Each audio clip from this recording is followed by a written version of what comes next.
Hello, good morning everyone. I'm your teacher for today, Teacher Shelly, for our week 35th, day 2. So for our lesson for today, for our Maritime English of course, is all about the man overboard drill. Okay, from last Monday, our topic was, excuse me, abandoned ship drill. So now, and then the other, I think that was 2 weeks ago, it was all about fire drill. So now we have fire drill, we have abandoned ship drill, and for the third is the man overboard drill. Alright, so there's still 2 more drills to discuss for our 37th week. Alright, so let's start. Okay, so man overboard drill. This is a safety training, of course, no, for emergency scenario or emergency response. Alright, and yeah, this is how it looks like, the man overboard.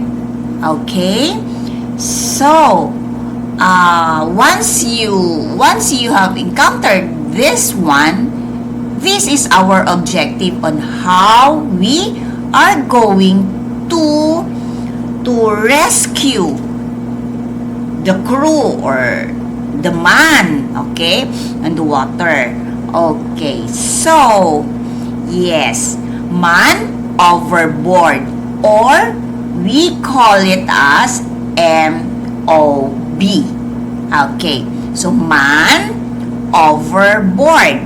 Alright, so this MOB is an incident or is a situation when a person falls, alright, when a person falls from the vessel in the water. Alright, so that is what MOB means, the man overboard. Okay, now this incident also, or this kind of accident maybe, is a high risk emergency, meaning you have to act right away. Okay, emergency, wherein every second counts. Okay, that's how fast you have to act on, or the so-called high risk emergency. Alright, let's just put it into, like, for example, it's like a race against time, or the so-called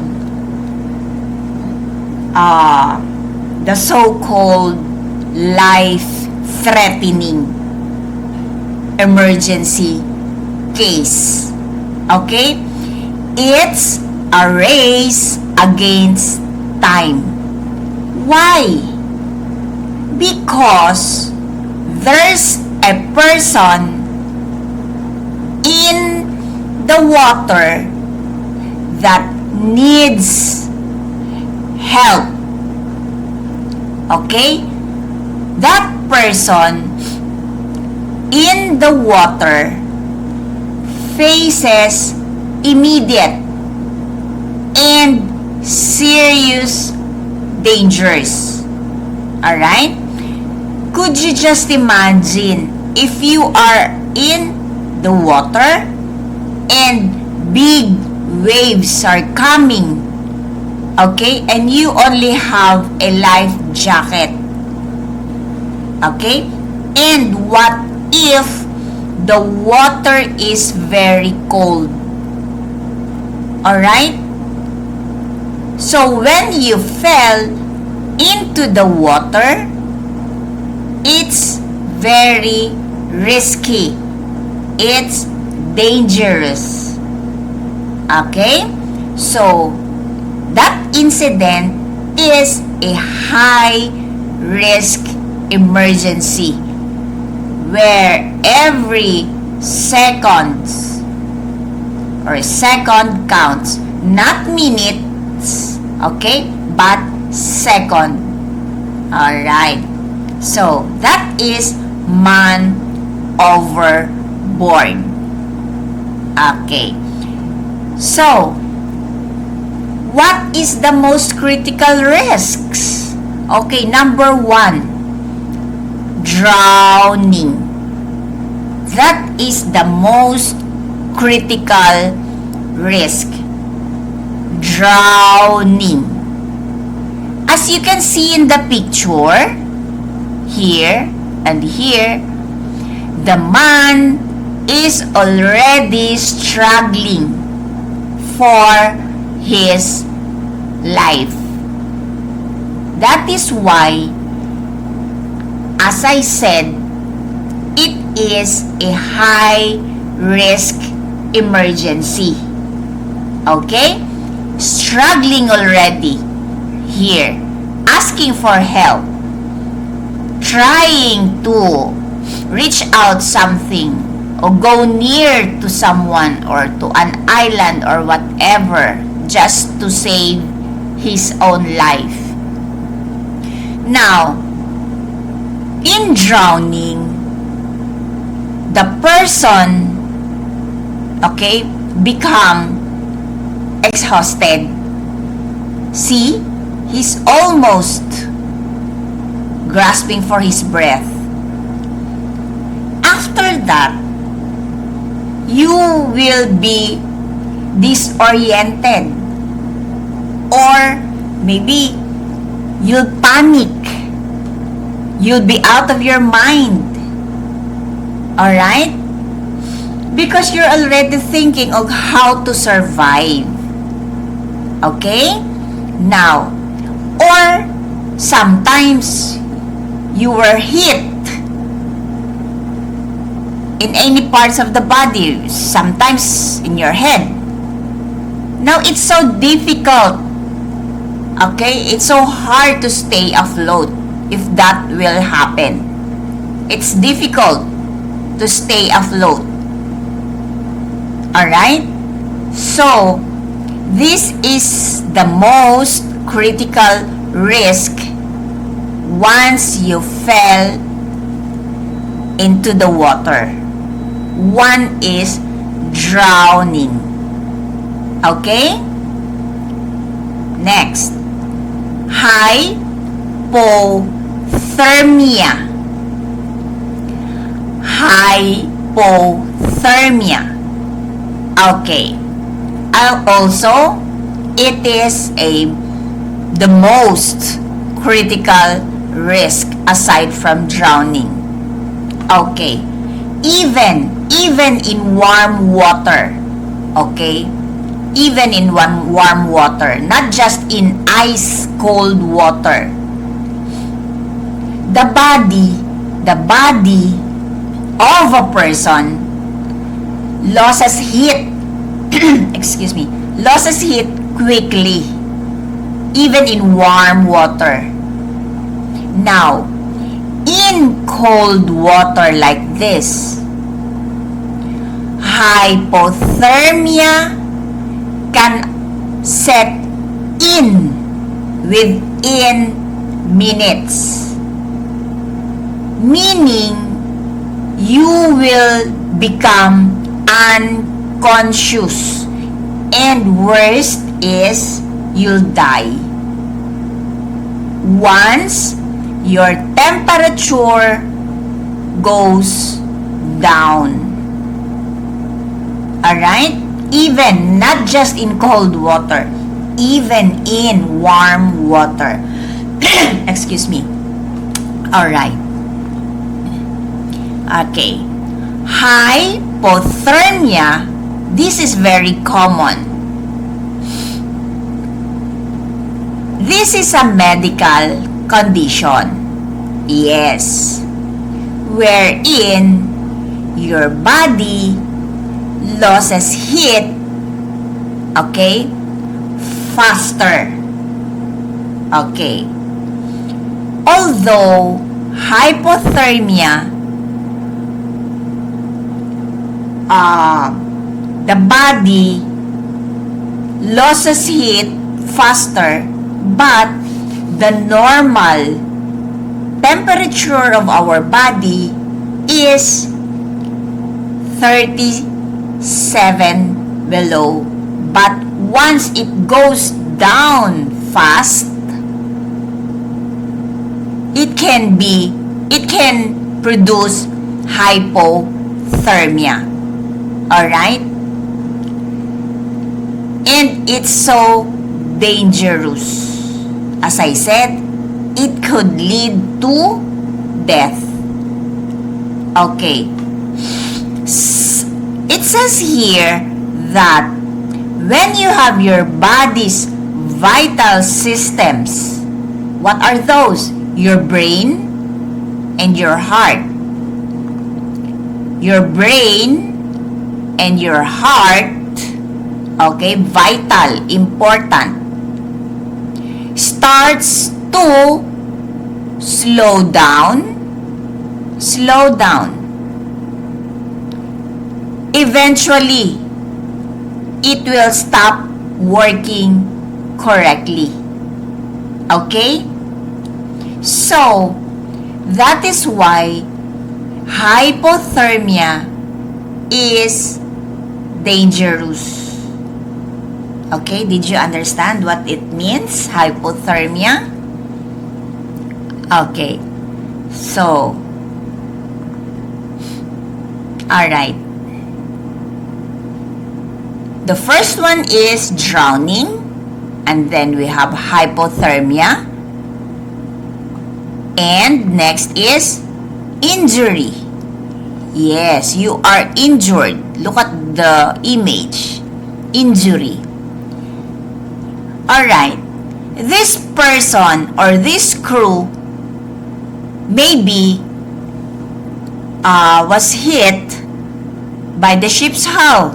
Example, this is just an example, okay?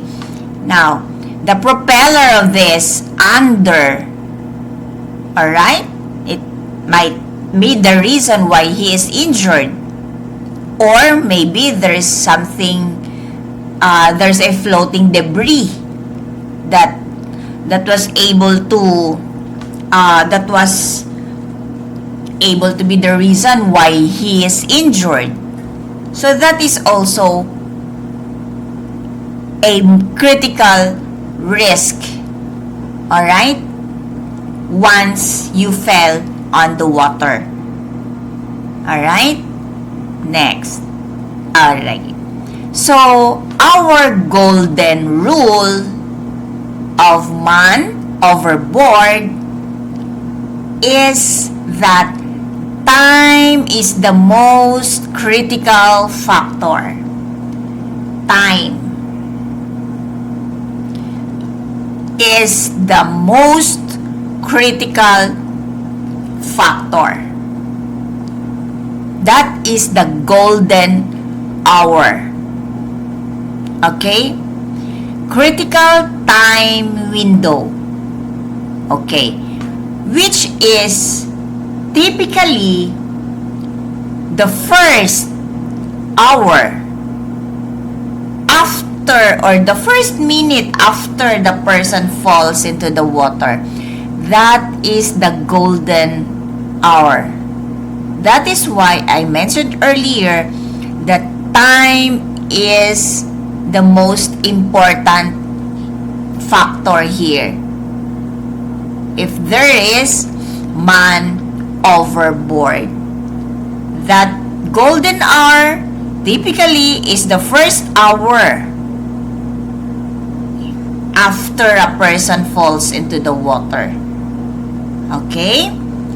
So, it says here that during that period, there should be a successful rescue. Alright? And the recovery are most likely important factor to do so. Okay? It says that it's not a strict 60 minutes. Okay? But a way to emphasize, to stress that every second counts. Yes, every second counts. That's why once you encountered or everyone encountered on board the vessel that someone, okay, fall in the water, you have to act immediately. In a second, you can save life if you are familiar of how you are going to rescue during there is a man overboard situation. Okay?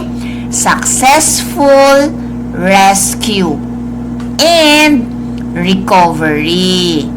That is the most important factor. Time. Okay? Next. Yes. The person's chance of survival drops significantly with each passing minute. Yes. So every second counts. Alright? Every second counts. Time is the most critical factor.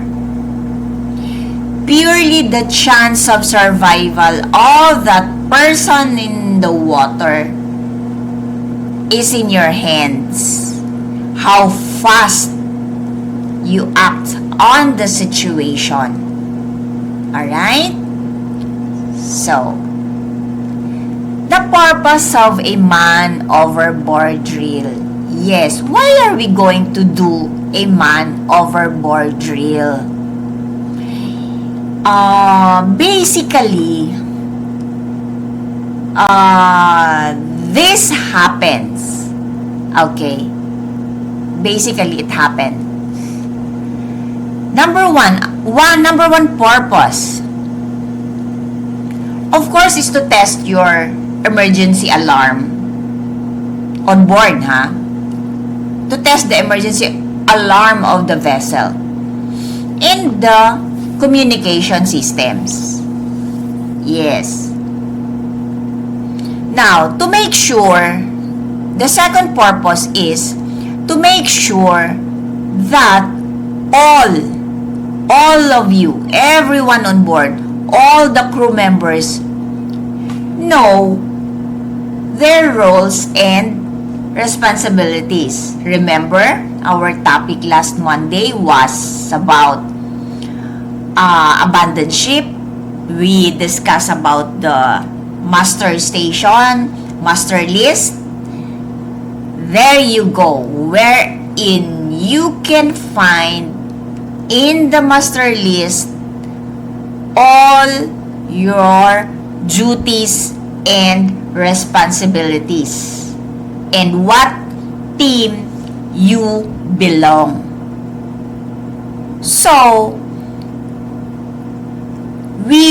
you do a man overboard drill. Okay? The third purpose is, of course, to practice maneuvering the vessel safely if in case there is a man overboard situation. And lastly, of course, to test again how ready everyone, okay, of how to save life Not just to save life, but how ready your life-saving equipment. Okay? So, the purpose is to test the emergency alarm of the vessel and the communication system. Next is to make sure that all of you, all the crew members, know their duties and responsibilities through the master list. Okay? And for the officer in charge in the bridge, alright, whoever he is, who is on duty, he can practice how to maneuver the vessel safely. Okay? And of course, to test the life-saving equipment, if it is working or not. That's the reason why there is man overboard drill. Okay? Next, the SOLAS regulations. Okay. SOLAS, of course, meaning of this is safety of life at sea regulations. So under this SOLAS regulations, convention, there is a specific chapter there that says a mandatory requirement for the vessels, okay, to conduct regular drill. Okay? That is under chapter 3. Okay?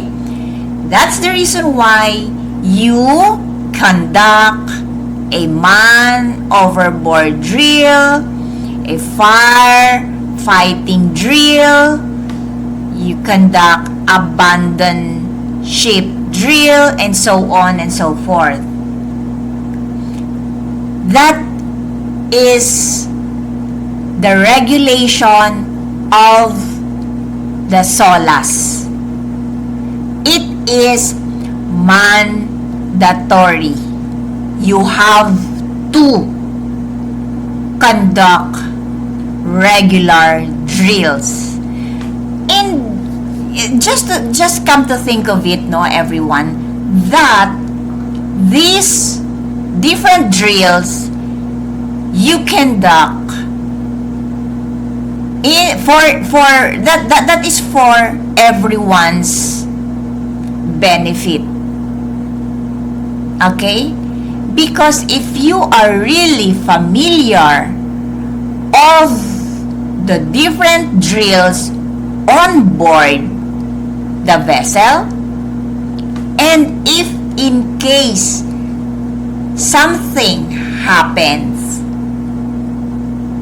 you know what to do. Each and every one of the crew, okay, knows what to do. Okay? Because sometimes, no, not sometimes, because you can save your own life here. Not just your own life, but also other crew. Okay? So, for man overboard drills, yes,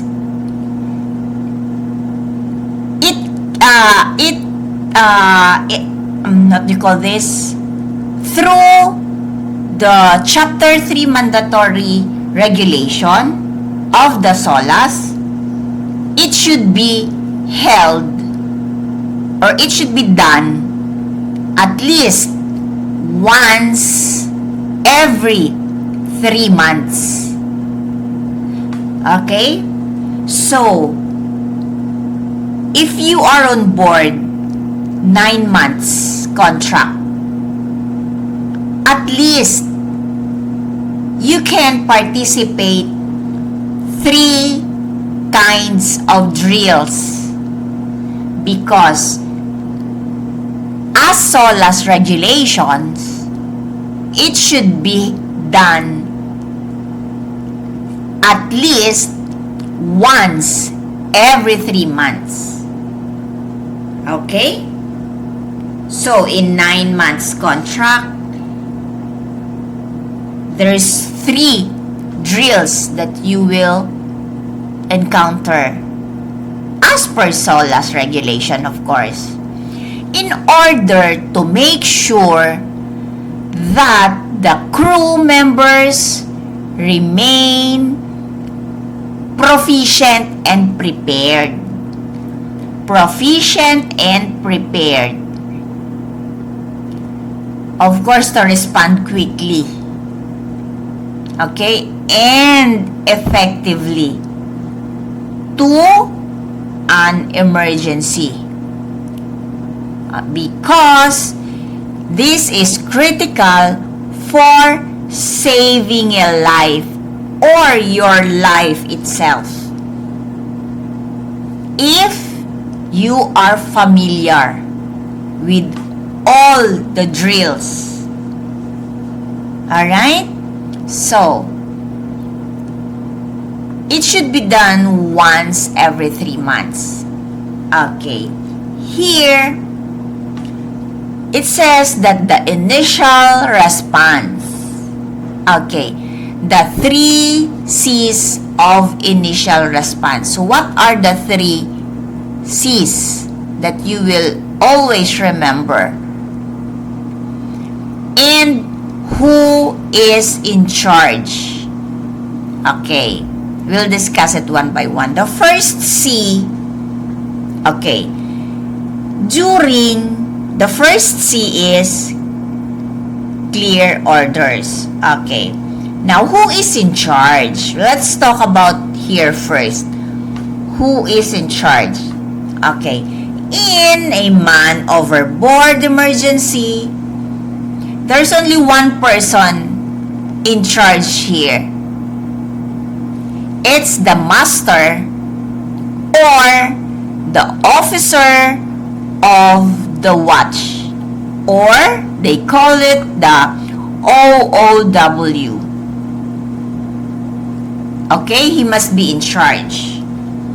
Again, for man overboard or MOB emergency, there's only one person in charge here. It's the master or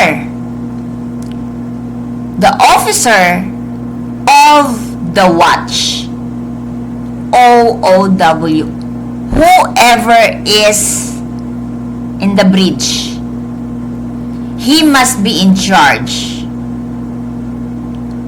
Okay? This is the initial response. This is the single point of command that is crucial for fast and safe rescue. If ever the officer of the watch cannot handle the situation, you call your master. Okay? He is the only one in charge for that. Okay? Because it is a crucial command from him, coming from him, from the master, and it should be fast and safe rescue. Okay? Next. Yes. Clear orders. Okay. As I said, only one person gives instructions. Single command. in order for the crew not to be confused by different voices or instructions. Okay? Only one person. And it should be fast. Okay? It should be fast. Single commander keeps the team organized. Of course, in order to have a quick or a fast response. Okay? Next.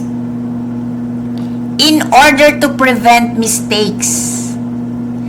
Okay. To prevent mistakes, we follow the single command, right? We only follow him to make sure that everyone have the same plan. Okay? First is to avoid confusion. Next is to avoid errors or mistakes. That could be, or that could lead, or that could be dangerous. Okay?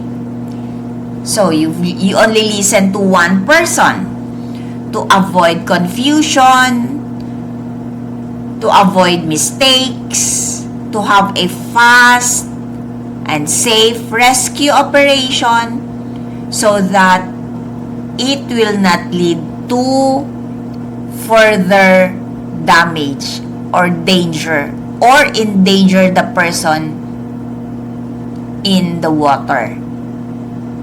Okay? Alright.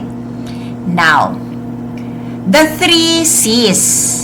Okay, the 3 C's of initial response. This is how it goes. I mentioned the first C is command. Command. Who is in charge? Yes, the master or the officer of the watch. You only listen to him once there is a man overboard situation. Single point command. It's crucial for a fast and safe rescue. Listen only to him. Okay? Command. Next, communication. Communication.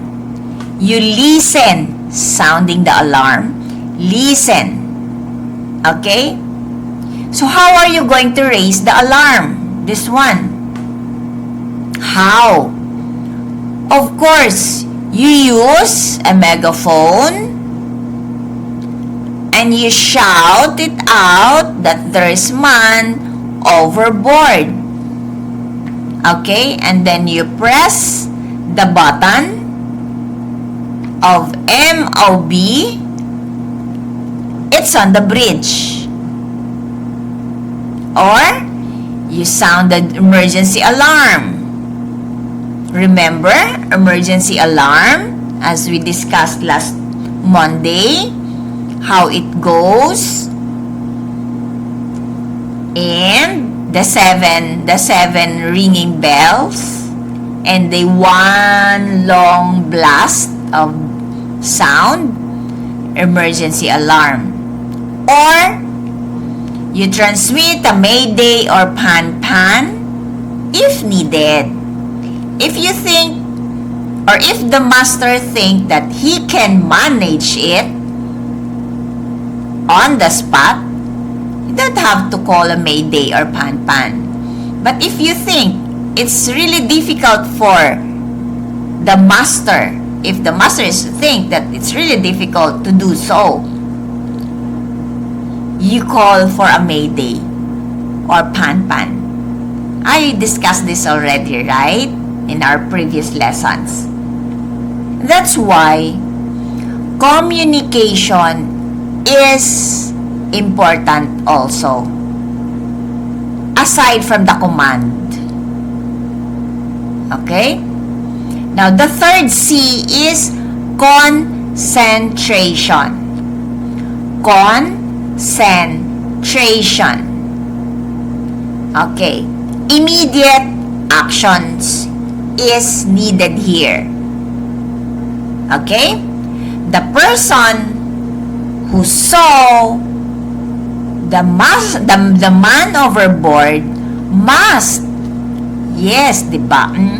Shout the alarm. Isn't it? Okay? You have to point the person in the water and you focus. Okay? So that you will know where the person's location. And then you throw a life buoy or smoke signal at the same time to locate that the person fell on the water. Okay? So, you focus, you concentrate, okay? And do the action immediately. Okay? So, next. This is a life buoy. Yes. You throw, for example, the person is somewhere here or near this. Okay. You throw something. You throw a life buoy. Okay? With a light, excuse me, and smoke signal. This is the one. Okay? This is a crucial or a critical piece of equipment. This is a safety equipment, right? These two primary functions provides immediate and marking the person's location. Okay? So, it says here that throw a life buoy or smoke signal at the same time so that the location of the person in the water is or so that you will still know that the person is still here and you will know exactly his location. If not exactly, at least you will know that he is somewhere here. Okay? That's the reason why you throw a life buoy or smoke signal. Throw. Okay? Next. Okay. The bridge team's actions. Okay, what are you going to do? Okay, here. Vessel maneuvering. Okay. The immediate turn towards the side of the man overboard to stop the vessel's swing. Yes. You have to turn towards the side because you might hit the person in the water. That's the reason why the vessel's maneuvering is also important. Okay. Now there are three kinds, no? It's three kinds of how you are going to maneuver the vessel. First is the Williamson turn and the Charnow turn. And there's one more. Okay, here. These are the different kinds of how you will maneuver, or the person in the bridge maneuver once there's an MOB.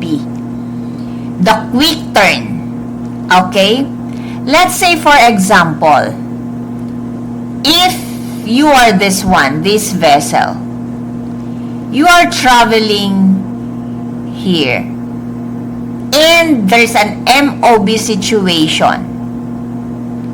All you have to do is you turn this one. This is the quick turn. You do this. Okay? Alright? This way. That's what they call the quick turn. Alright. We also have Anderson turn. So if this is your original course here, and there's an MOB, you just turn this way. And then goes back to the original course. Maybe the man is here. The man who fell on the water. Okay? And the third is Williamson turn. So, if this is your original course, you go this direction. Okay? And then, goes back to original course. Alright? Maybe, the person is here. Okay, another is the Charnow turn. Okay, if this is your original course, you do like this. Actually, Charnow and the Williamson turn is almost the same. See the direction? Okay, next. Okay. Williamson turn. When are we going to do this or use this? If this is the north, south, east, west, this one is good for reduced visibility. Or if you were not able to see the man overboard immediately. That's when you are going to use Williamson turn. Okay? So it looks like you're making a circle. Right? Making a circle.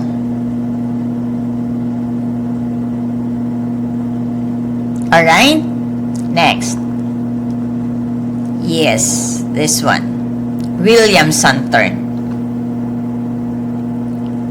Next, the Charnow turn. So, here, this is an immediate action, and you return to the original track. Should be a fast return, a quick return to your original track. That's Charnow turn. Okay? The quick turn and Anderson turn is almost the same. Quick turn and Anderson turn. Alright, so this is a very fast and simple maneuvering. Okay? Fast, by the name itself, quick turn, to rescue a person who has just fallen overboard. Now, it's the preferred method when a person overboard is still visible, still you can see, visible to the crew. Okay? And the ship is in open water. Okay? You will use the quick turn or the Anderson turn. This is a very fast rescue. And for some, that's the simple maneuver procedure. This is, as I said, this is a situation when the person is still visible to the crew. Okay? He can still see the person that is in the water. You will use quick turn. Okay? Yes. The quick turn. If, as I said, if in case the person is still here and the crew member can still see him, you do quick turn. Because this is the most fastest. From the name itself, it's quick. Alright? Next. Okay. So, we'll go to engine and propellers. Propeller safety. This is the propeller, right? This is in the dry dock, so you can see the propeller. This is shall we say, a serious or a dangerous threat to the water, or to the person, or to a person in the water, the propeller. This is dangerous part of the ship, right? The ship's propeller. Okay? The ship's propeller is a serious and immediate threat to a person in the water. This one. Alright.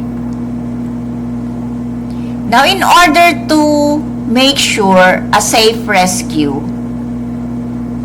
it's a critical safety rule to stop the engine.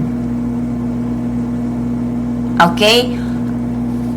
Once the vessel approaches the person, you have to make sure that you stop the engine.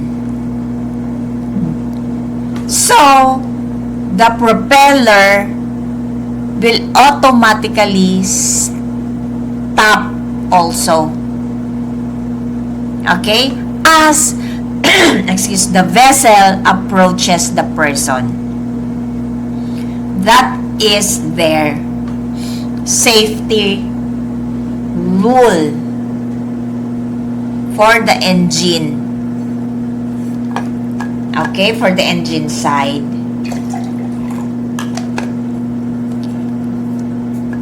So, next. Yes. Why do you have to stop the engine right away as it approaches the person? The vessel, as the vessel approaches the person, why do you have to stop the engine? Number one reason is that the propeller is powerful. Okay? Now, the powerful currents of the propeller can pull someone towards the blades. Yes, it's very dangerous. And it can cause death or severe injury. The powerful current of this, because this one is rotating, right? So this is very dangerous because of that powerful current that the propeller creates.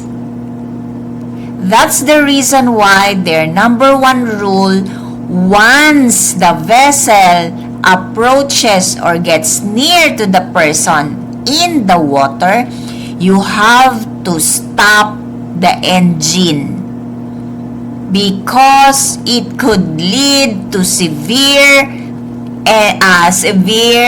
injury, or worst is death.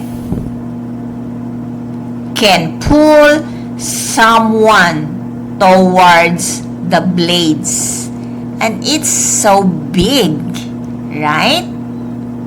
So by stopping the engine, it eliminates the risk of further injury from the propeller during the rescue and recovery. Okay? Did you get it, guys? Everyone? Alright.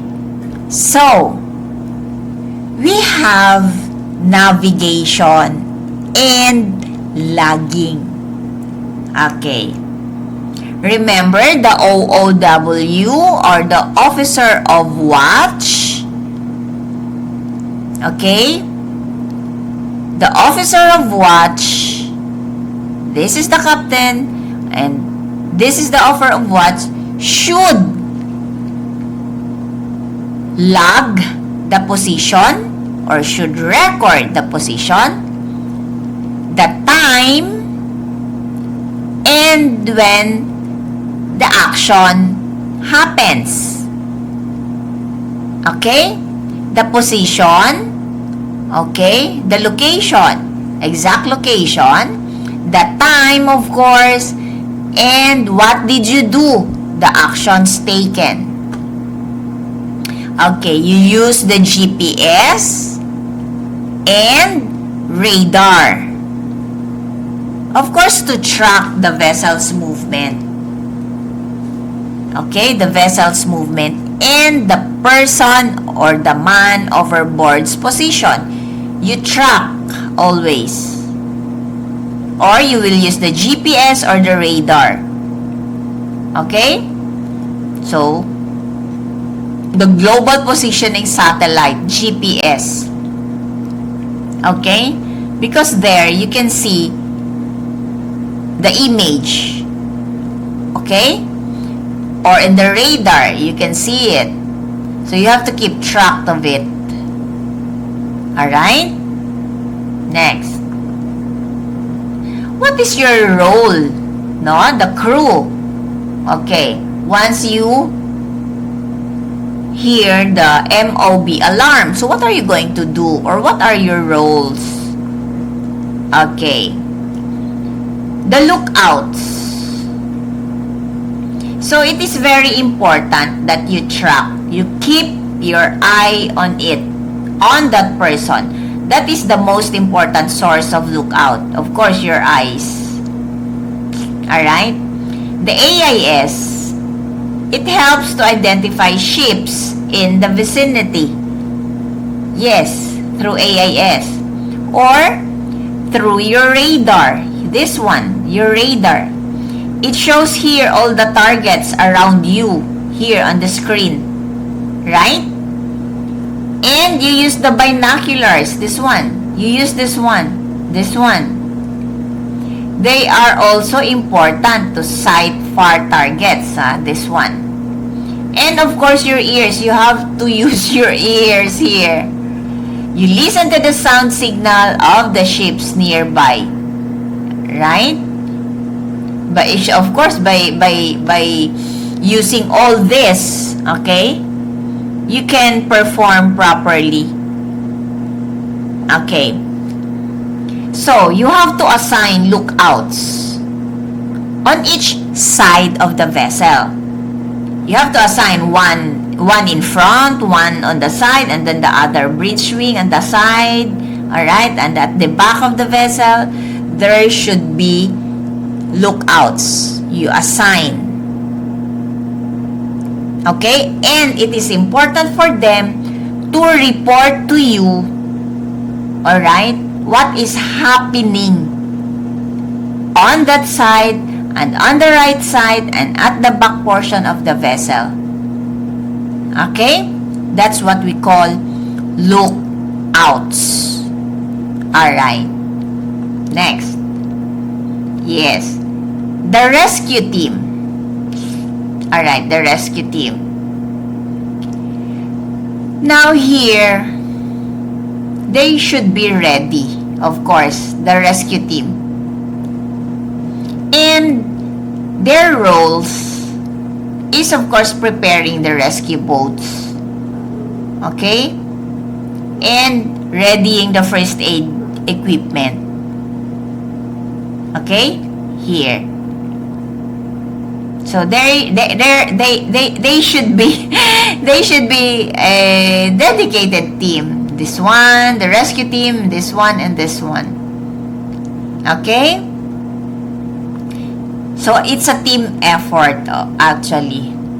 So, rescue boat procedures. This is an example of a rescue boat, right?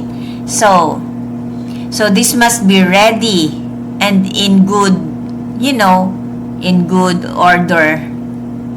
The safety precautions. And then the rescuers must wear a personal flotation devices. They should have an PFDs, the personal flotation devices. And then, the command of the person in the bridge or the master is important if they are going to launch the rescue. Okay? So, those are the safety precautions. The boat must be ready and in good order. The crew must wear a personal flotation devices. And, of course, the master's permission is needed. Okay? Next. So, launching a rescue boat. Yes. Is a key step in man overboard drill. If in case, alright, it's really impossible for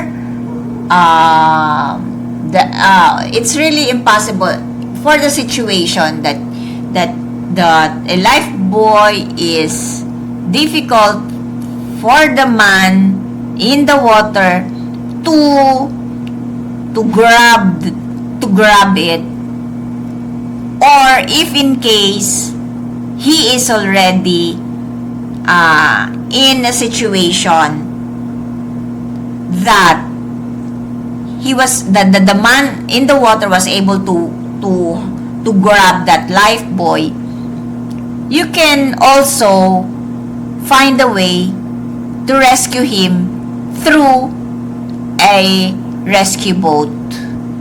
Okay? Now, the first step is to get ready, of course. Now, you can put on your jackets, life jackets. Okay? You check the boat's engine. If you have with you your radio, okay, and all other equipments, and make sure that you're ready to go. Okay? Next. Okay, here you ask now a permission from the bridge, of course. The captain or the officer in charge on the ship's bridge should give you instructions. Alright? And then During a man overboard drill, the crew on deck must first tell the bridge what they are about to do. Yes. You have to inform first the bridge what you are going to do. And you wait for their final or official go signal. Alright? Next. Okay. The rescue team must not launch, of course, without the captain's or the officer's approval or go signal. Okay? Because it says here that the bridge needs to stop the ship's engine and move the ship into a safe position for the launch of the rescue boat. Alright? Next. Yes. Now here, lowering the lifeboat. Okay. It is slowly lowered into the water using this crane-like arm called the davit. Yeah, davit is this one. The arm-like. Okay? Slowly lowering the boat. Okay. So, number 4 is get away safely. Of course, that is our aim, no? So, once the boat touches the water, okay, the crew on top quickly releases the lifeboat from the rope. And then, that's the time you start the engine. Okay? So, that's the time the boat moves away from the ship to begin the search for that person. Okay? Here. Preparing the equipment. Alright, these are the necessary equipment. Okay. This is the rescue boat, of course, with engine. Okay. Life sling or retrieving devices like the first aid. Okay. There is blanket on it. This is your VHF radio. Of course, for the communication with the bridge. This is very important. The life sling or the retrieving device. Okay? So, these are all the necessary equipment needed for the rescue operation. Alright?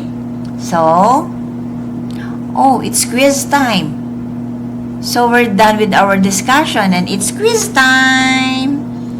Quiz time. Okay. So, yeah. For number 1, it says here that what is the recognized international signal for abandoned ship? Alright, is it A, a flashing red light and loud siren? B, 7 short blasts followed by 1 long blast on the ship's whistle? C, continuous ringing of the general alarm bell? And D, 3 long blasts followed by a short blast? Isn't it I discussed it last Monday that the correct answer for this is 7 short blast followed by a long blast sound. This sound is actually universally recognized, no? as the order to abandon ship.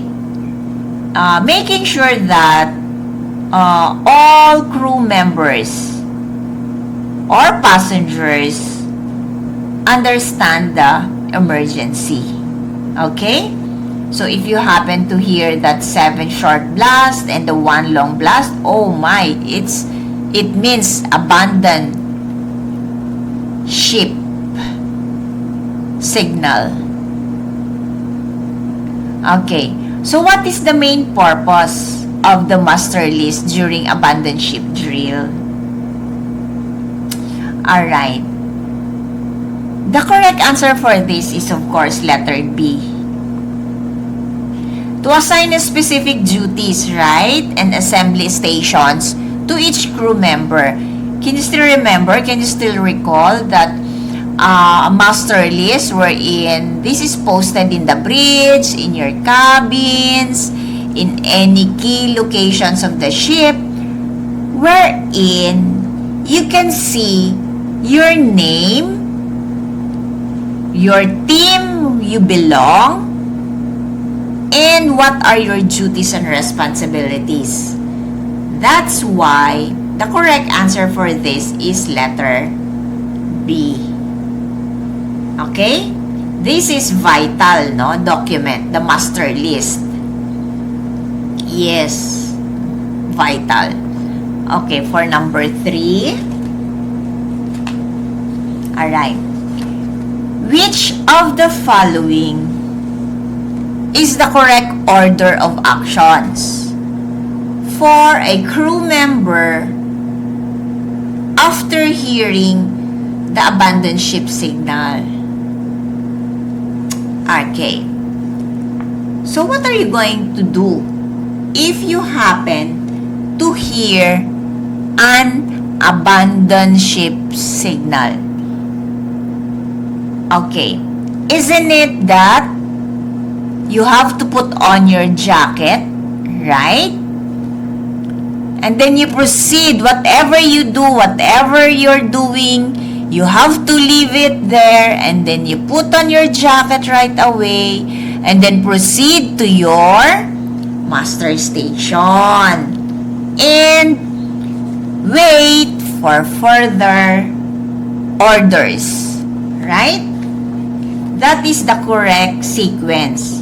Because why you have to put on your jacket, a life jacket? Because you have to prioritize your personal safety.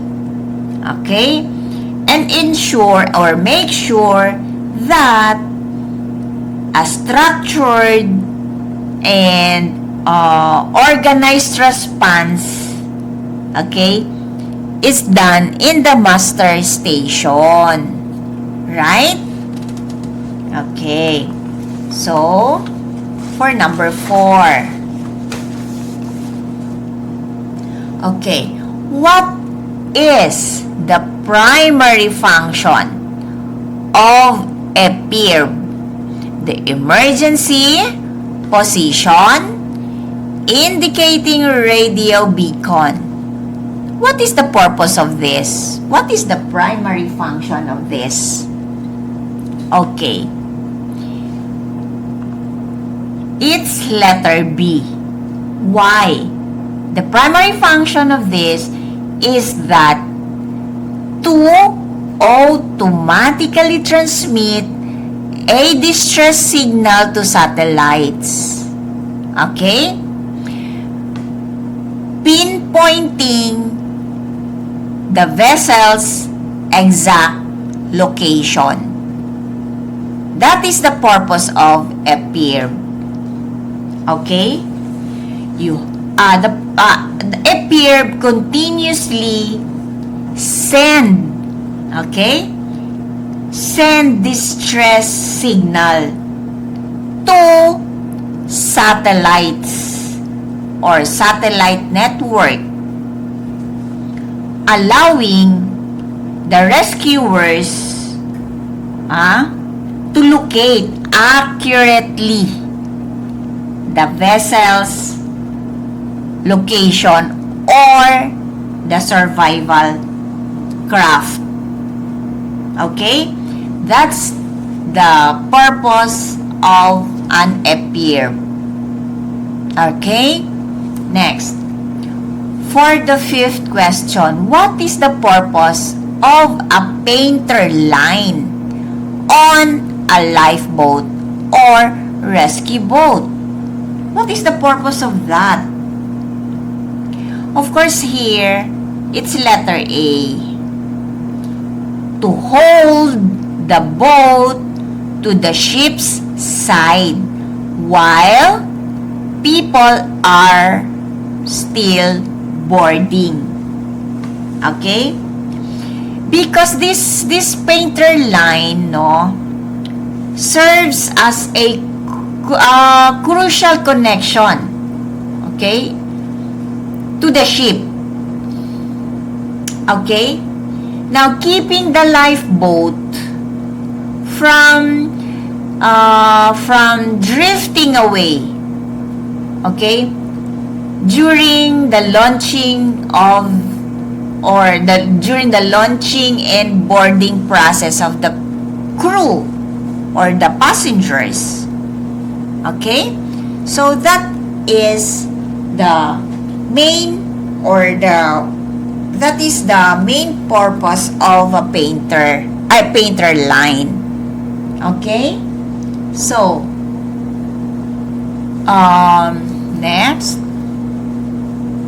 Oh, we're done with our lesson about man overboard, and from last week, the abandoned ship drill.